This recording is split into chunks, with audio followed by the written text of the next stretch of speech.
ጤና ይስጥልን እንደምን አመሽታችኋል ውድ ተመልካቾቻችን የዕለተ አርብ ሚያዝያ 24 2017 ዓ.ም ከአባይ ቴሌቪዥን የሚተላለፍላችሁ አውደ ዜና ተጀምሯል።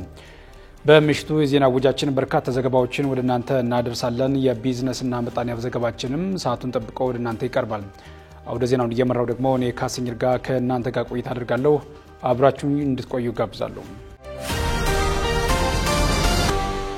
በመጀመሪያው ክፍለ ጊዜ የመረጃ ጥንቅራችን በኢትዮጵያና ደቡብ ሱዳን ድንበር አካባቢ በተነሳ ግጭት በጋምቤላ የአንድ ወረዳ አስተዳዳሪው መቁሰላቸውን ፖሊስ ማስታወቁን፣ የኤርትራ መንግስት ቃል አቀባይ የማነ ገብረመስቀል የኢትዮጵያ ፖለቲከኞችና ቡድኖች የጎረቤት ሀገርን ግዛት የመቆጣጠር ፍላጎት እያሳዩ ነው ሲሉ መክሰሳቸውንና የትግራይ የፖለቲካ ቀውስ ወደ ባሰ ሁኔታ እያመራ ነው ያለው የክልሉ ሲቪል ማህበረሰብ ማህበራት ህብረት አዲሱን የካቢኔ አወቃቀር መተቸቱን ጨምሮ ሌሎች ዜናዎችን ወደ እናንተ እናደርሳችኋለን።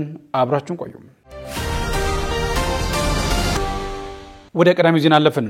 በኢትዮጵያና ደቡብ ሱዳን ድንበር አካባቢ በተነሳ ግጭት በጋምቤላ የአንድ ወረዳ አስተዳዳሪው መቁሰላቸውን ፖሊስ አስታወቀ።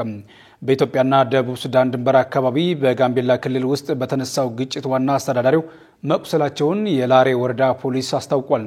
በደቡብ ሱዳን ፓጋግ ከተማ ላይ የተነሳው የእርስ በርስ ግጭት እየተባባሰ በመምጣት በቅርብ ርቀት ላይ ወደሚገኘው የጋምቤላ ክልል የላሬ ወረዳ ፓጋግ ቀበሌ ኩብሪ ቢልኩን ተብሎ ወደሚጠራው አካባቢ መዛመቱ ተገልጿል። ይህን ተከትሎም ሁኔታውን ለማጣራት እንቅስቃሴ ላይ በነበሩ የመንግስት አካላት ላይ በትናንትናው ዕለት ተኩስ መከፈቱም ተገልጿል። በዚህም የላሬ ወረዳ ዋና አስተዳዳሪ የሆኑት አቶ ቶክ ሞንግ ቺል በቀኝ እግራቸው ታፋ ላይ ተመተው መቁሰላቸው የወረዳው ፖሊስ አዛዥ ኢንስፔክተር ቾፕክዳክ ገልጸዋል። ዋና አስተዳዳሪው በጋምቤላ ከተማ የመጀመሪያ ደረጃ ሆስፒታል በሕክምና ላይ መሆናቸው በመጥቀስ የወረዳው ፖሊስ ከዞንና ከክልሉ ፖሊስ እንዲሁም ከሚመለከታቸው የፌዴራል የጸጥታ አካላት ጋር በመተባበር ሁኔታው በቅርበት በማጣራት ላይ እንደሚገኝም አስታውቀዋል። ታጣቂዎቹ ወደ ኢትዮጵያ ግዛት መግባታቸውንና ቢልኩን የተባለ አካባቢን መቆጣጠራቸውን ስማቸው እንዳይጠቀስ በመግለጽ የተናገሩት አንድ የወረዳው ኃላፊ የአካባቢ ነዋሪዎች ወደ ሌላ ከተማ እንደሸሹም ገልጸዋል።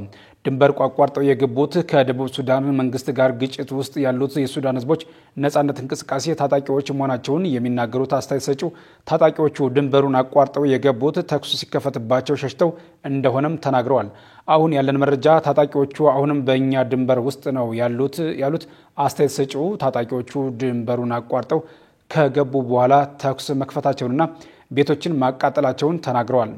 ዋና አስተዳዳሪው የቆሰሉትም የታጣቂዎቹን እንቅስቃሴ ተከትሎ ህዝቡን ለማረጋጋትና ድንበሩን ለመመልከት ወደ አካባቢው መጓዛቸውን ተከትሎ መሆኑን እንደነገሩን በመግለጽ ቢቢሲ ዘግቧል።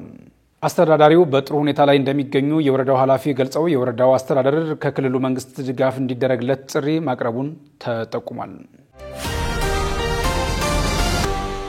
የኤርትራ መንግስት ቃል አቀባይ የማነ ገብረመስቀል የኢትዮጵያ ፖለቲከኞችና ቡድኖች የጎረቤት ሀገርን ግዛት የመቆጣጠር ፍላጎት እያሳዩ ነው ሲሉ ከሰሱ።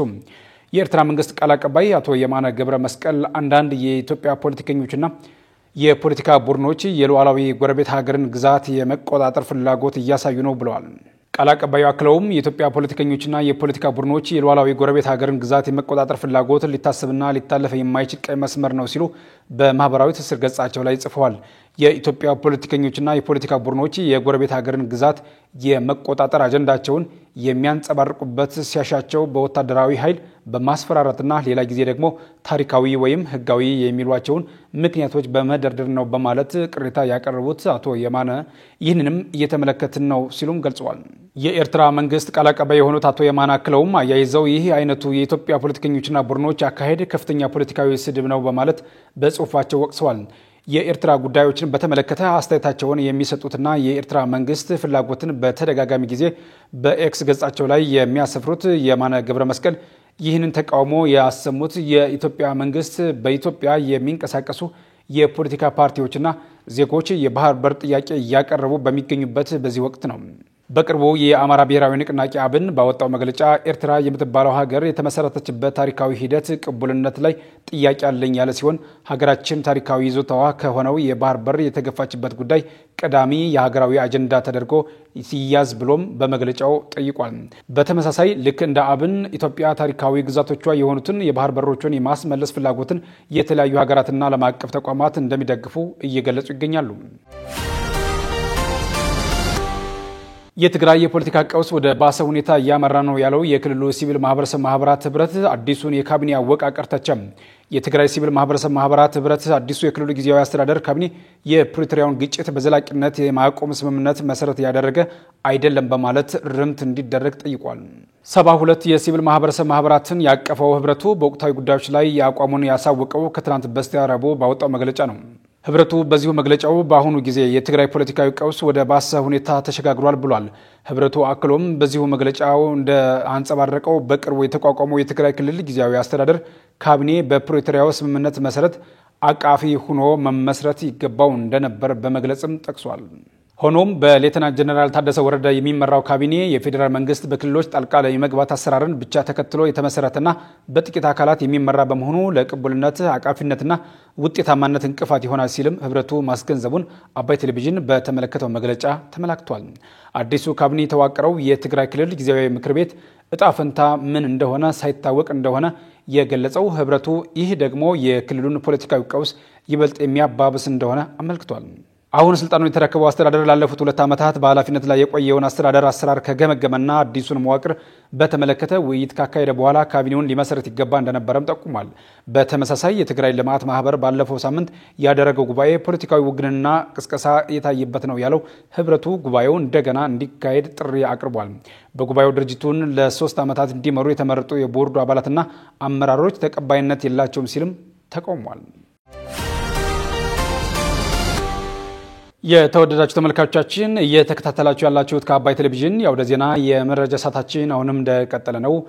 በመዲናዋ በብስክሌት የትራንስፖርት አገልግሎት ለመስጠት የስራ ፈቃድ የሚጠይቅ ሰው 300 ብስክሌቶችን ማቅረብ የሚችል መሆን እንዳለበት መደንገጉንና የሶማሊያ ፓርላማ አፈጉባኤ 20 የምክር ቤቱን አባላት ማገዱን ጨምሮ ሌሎች የውጭ ዜናዎችን እያስበለጠ ይዟል። ተከታትለን መለስ። በድጋሚ አብራችሁ ቆዩ። ፌስታል መጠቀም የሚከለክለውን አዋጅ ለመተግበርና ፕላስቲክ አምራቾች ስራ የሚያቆሙበትን ለማስፈጸም የተሰጠ ጊዜ መኖሩ ተጠቆመ። በኢትዮጵያ ፌስታልን የሚከለክለው አዋጅ ይፋ ከተደረገ በኋላ መነጋገሪያ የሆነ ጉዳይ ሲሆን አምራቾች ቅሬታቸውን እያቀረቡ ይገኛሉ።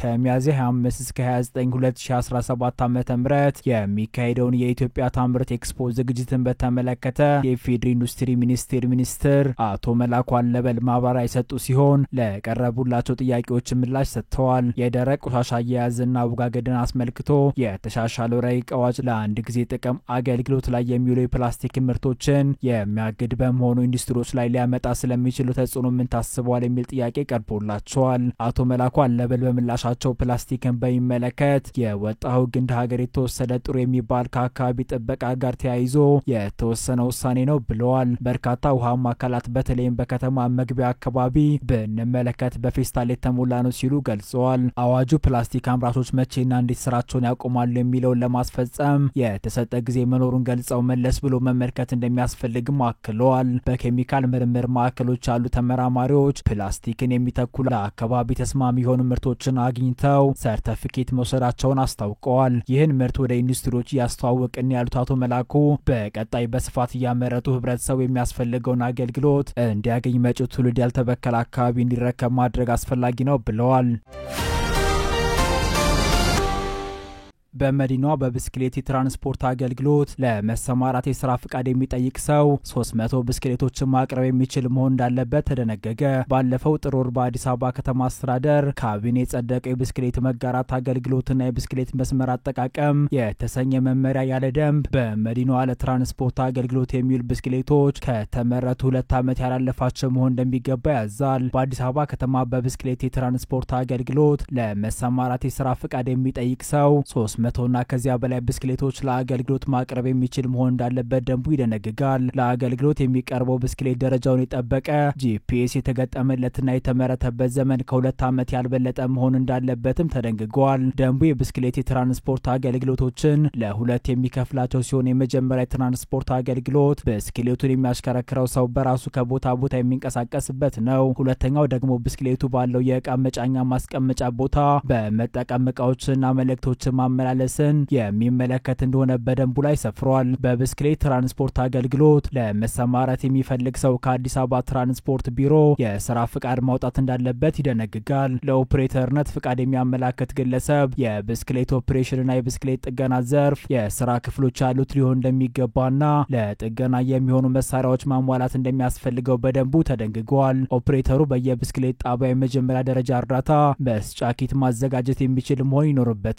ይህ ደንብ ካለፈው መጋቢት ወር መጀመሪያ ጀምሮ እየተተገበረ እንደሚገኝ የአዲስ አበባ ከተማ ትራንስፖርት ቢሮ ነገረኝ ብሎ የዘገበው ኢትዮጵያን ኢንሳይደር ነው።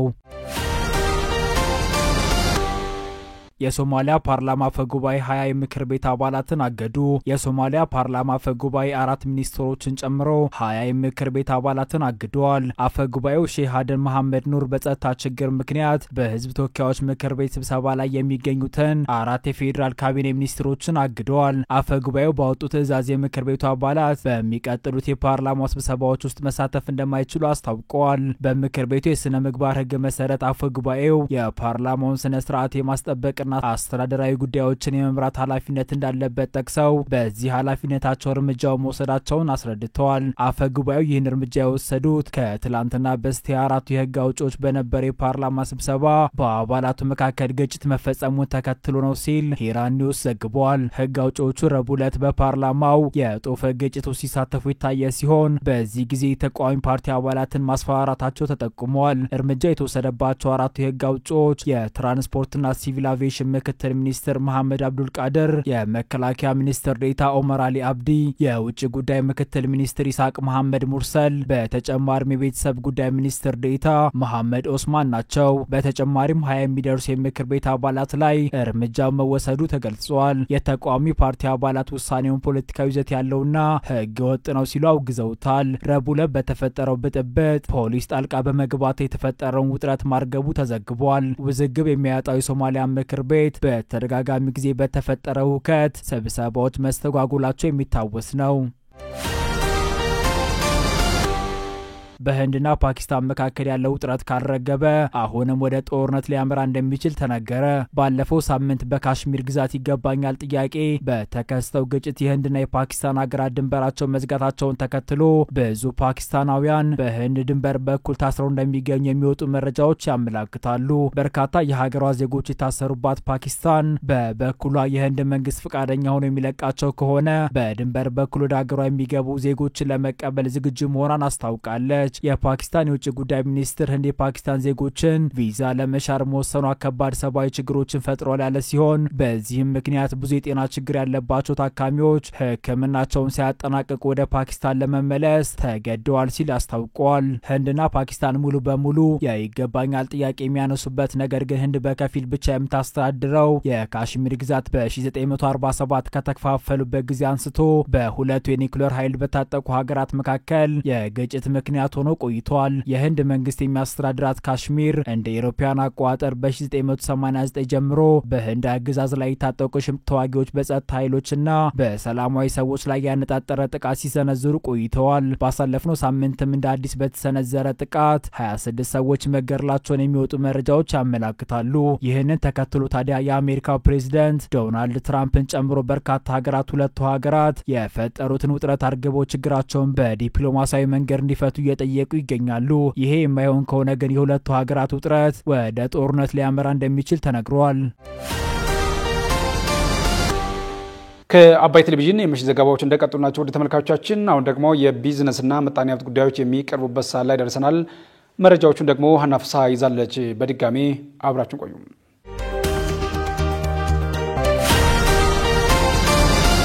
የኢትዮጵያን የስጋ ምርት በዓለም ገበያዎች ተደራሽነትን ለማስፋት ያለመ ፕሮጀክት ይፋ ሆነ። የኢትዮጵያን የስጋ ምርት ተወዳዳሪነት ለማሳደግና ለዓለም ገበያዎች በተለይም ለቻይና ገበያ ተደራሽነትን ለማስፋት ያለመ ምዕራፍ 2 ፕሮጀክት የተመድ የኢንዱስትሪ ልማት ድርጅት ይፋ አድርጓል። በዛሬው ዕለት ይፋ የሆነው ፕሮጀክቱ በቻይና መንግስት የሚደገፍ ሲሆን የተባበሩት መንግስታት የኢንዱስትሪ ልማት ድርጅት UNIDO ከግብርና ሚኒስቴርና ከግብርና ባለስልጣን ጋር በጋራ የሚተገበር እንደሆነ ተጠቁሟል። በመርሃ ግብሩ ላይም ለእንስሳት ልየታና ምዝገባ አሰራርን ለማከናወን የሚያስፈልጉ የተለያዩ ቁሳቁሶች፣ የእርድ ስጋ ምርመራን ዲጂታላይዝ ለማድረግ የሚያስፈልጉ ኮምፒውተሮች፣ የጥናት ሰነዶች ለፌዴራል የግብርና ሚኒስቴርና ለግብርና ባለስልጣን የርክክብ ስነ ስርዓት ተካሂዷል። የተባበሩት መንግስታት የኢንዱስትሪ ልማት ድርጅት በኢትዮጵያ ምክትል ተወካይ የሆኑት አቶ አሰግድ አዳነ የፕሮጀክቱ ዓላማ የኢትዮጵያን የስጋ ምርት ገበያ መዳረሻ ማስፋት፣ ምርቱን በመጠንና በጥራት ተወዳዳሪ ማድረግ እንደሆነ ተናግረዋል። እኛ እንደ ተባበሩት መንግስታት የኢንዱስትሪ ልማት ድርጅት ከግብርና ሚኒስቴርና አግሪካልቸራል እንግዲህ በእንግሊዝኛ ልናገረው ነው ኢትዮጵያን አግሪካልቸራል አውቶሪቲ በተለይ ሬጉሌሽንስ የሚባሉትን ይሄ የስጋ ምርቶች እንዲሁ ቀንድ ከብት ወይም ደግሞ ከእንስሳት እንዳሉ አላረል በምንም ፕሮሰስ ሳይደረጉ ወደ ውጪ በመሄድ የሚያመጡት በቂ አይደለም። እነሱ ላይ እሴት በመጨመር ያንን እሴት በመጨመር ሂደት ውስጥ ደግሞ የስራ እድል በመፍጠር የተጨመረውን እሴት ደግሞ አድርጎ ወደ ውጭ ሀገር መላክ የተሻለ ገቢም ለሀገሪቱ ስለሚያስገኝ ያንን ነው እኛ እየረዳ ያገዝን ያለ ነው። ያንን አቅም ማግኘት እንዲቻል ነው። ከዛ አንዱ ይሄ ሬጉሌተሪ የሚባለው ጉዳይ ትልቁ ጉዳይ ነው። ያ የእንስሳት ያው ምግብ ነክ ጉዳዮች ሁሉ ጊዜ በጣም ሴንሲቲቭ ናቸው ወደ ውጭ ሀገር ኤክስፖርት ለማድረግ። ስለዚህ ኢትዮጵያ ውስጥ የምግብ ደህንነቱ እንዲጠበቅ የስጋው ደህንነት እንዲጠበቅና ያንን ደግሞ በዓለም አቀፍ ደረጃ እውቅና ያለው ሰርቲፊኬሽን መስጠት የሚያስችል አቅም ግንባታ ነው እየሰጠን ያለ ነው። የፕሮጀክቱ የመጀመሪያው ምዕራፍ ከ3 ዓመት በፊት ተግባራዊ መደረጉ የተገለጸ ሲሆን በዚህም በኢትዮጵያና በቻይና መካከል የልምድ ልውውጥ እንዲደረግ እድል እንደፈጠረ ተነግሯል። የኢትዮጵያ ግብርና ባለስልጣን ምክትል ዋና ዳይሬክተር አቶ ሐሚድ ጀማል በዛሬው ዕለት ድጋፍ የተደረገው ቁሳቁስና የጥናት ሰነድ ወደ ውጭ የስጋ ምርቶችን በጥራት ለመላክና ተፈላጊነቱን ለማስፋት ትልቅ አስተዋጽኦ እንዳለው ተናግረዋል። አንደኛ የዶክመንት ርክክብን ያደረግነው እነኚህ ዶክመንቶች ለስጋ መርማሪዎች የአቅም ግንባታ ስልጠና የሚሰጥባቸው ዶክመንቶች ናቸው። ለተቋማችን በጣም አጋዥ ዶክመንቶች ስለሆኑ ትልቅ እንድምታ ይኖራቸዋል። ከዛ በተጨማሪ ደግሞ ሌሎች ሎጂስቲክስ ለምሳሌ ኮምፒውተሮችን አግኝተናል። እነዚህ ኮምፒውተሮች ደግሞ ተቋማችን ከ66 አገልግሎቶች በላይ ዲጂታላይዝ አድርገዋል። ስለዚህ ያሉንን አሁን ኤክስፖርት የሚያደርጉ 11 ቀራዎችን የሚሰጡትን አገልግሎት ዲጂታል በሆነ መንገድ አገልግሎት ለመስጠት ትልቅ አስተዋጽኦ ይኖራቸዋል። ከዛ ባሻገርም ሌሎች የኢርታጎ ደግሞ የጆሮ መለያ የሚባል እነኚህን የኢርታጎች ፕሪንት የሚደረግበት ማሽንን ጨምሮ ሌሎች ቁሳቁሶችን ጨምሮ ነው ድጋፍ ያደረጉት። ይሄ ደግሞ የስጋ ኤክስፖርቱን ለማዘመን የሚኖራቸው ድርሻ በጣም ከፍተኛ ነው እና ላቅ ያለ ምስጋናም አለን ለፕሮጀክቱ። በቀጣይም ደግሞ በፌዝ 2 ሀገራችን ስጋን ኤክስፖርት እያደረገች ያለችው አሁን ወደ መካከለኛ ምስራቅ ነው። በቀጣይ የቻይና ገበያ ትልቅ ነው። ያን ቻይና ገበያ ጆይን ለማድረግ ፕሮጀክቱም የቻይና ሰፖርት ያለው እንደመሆኑ መጠን ትልቅ ድጋፍ ይኖረናል ብለን እንጠብቃለን። በዛሬው መርሃ ግብር ላይ የኢትዮጵያ ግብርና ባለስልጣን ዋና ዳይሬክተር ከቻይና መንግስት የተወከሉ ባለስልጣናትን ጨምሮ ሌሎች ከፍተኛ የስራ ኃላፊዎች ተገኝተዋል።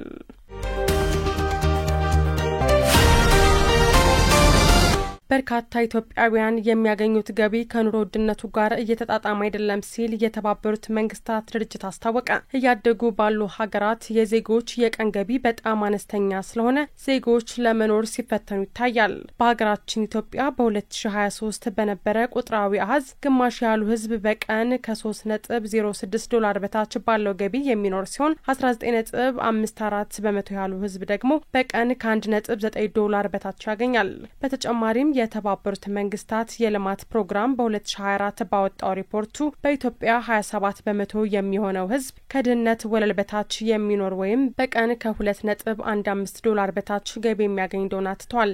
ይህ አነስተኛ ገቢ በኢትዮጵያ ብቻ ሳይሆን በሌሎች ታዳጊ ሀገራትም የሚታይ መሰረታዊ ችግር ነው። በጎረቤት ሀገራት ኬንያም በተመሳሳይ መረጃ በ2023 ግማሽ ያሉ ህዝብ በቀን ከ3.1 ዶላር በታች የሆነ ገቢ ሲያገኝ 31.25 በመቶ ያሉ ህዝቧ በቀን ከ$1.9 በታች ያገኛል። በተባበሩት መንግስታት የልማት ፕሮግራም የ2024 ሪፖርት መሰረት ደግሞ ኬንያ 36.1 በመቶ ያህል ዜጎቿ በቀን ከ$2.15 በታች የሚያገኙ ወይም ከድህነት ወለል በታች የሚኖሩ ናቸው። ግብጽ በ2023 ባወጣው መረጃ ግማሽ ያህል ህዝቧ በቀን ከ$5.07 በታች የሚያገኝ ሲሆን በዩኤንዲፒ የ2024 ሪፖርት መሰረት 1.5 በመቶ የሚሆነው ህዝቧ በቀን ከ$2.15 በታች ያገኛል። እንደ ሉክዘምበርግ ባሉ ያደጉ ሀገራት ይህ የቀን ገቢ ተገላቢጦች ነው። በሉክዘምበርግ ግማሽ ያሉ ህዝብ ከ69.48 በታች ገቢ በቀን እንደሚያገኝ ተገልጿል። እነኚህ ቁጥሮች በታዳጊ ሀገራት ያሉ ዜጎች የሚኖሩትን ኑሮ መደምደሚያ ባይሆኑም አመላካች ሲሆኑ ዘርፈ ብዙ ኢኮኖሚያዊና ፖለቲካዊ ለውጦች ተደርገው የዜጎች ኑሮ መሻሻል እንዳለበት የሚያሳዩ ናቸው።